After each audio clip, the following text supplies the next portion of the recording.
నా ఆజ్ఞలను గైకొనిన ఎడల నీవు బ్రతుకుదువు.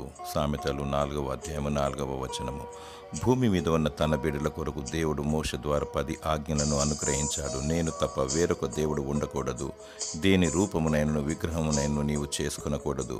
వాటికి సాగిలపడకూడదు. విశ్రాంతి దినమును పరిశుద్ధముగా ఆచరించుటకు జ్ఞాపకముంచుకొనుము. నీ తండ్రిని తల్లిని సన్మానించము. నరహత్య చేయకూడదు. వ్యభిచరింపకూడదు. దొంగిలకూడదు. నీ పొరుగువాని మీద అబద్ధ సాక్ష్యం పలకకూడదు. నీ పొరుగువాని దేది ఆశించకూడదు అను ఆజ్ఞలను అనుగ్రహించాడు.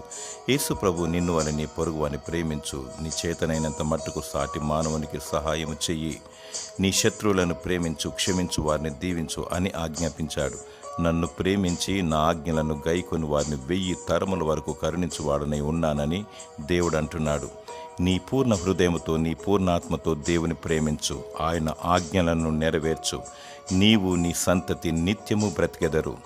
దేవుడు నీకు జీవమును అనుగ్రహించి సదాకాలము నిన్ను దీవించునుగాక. ఆమేన్.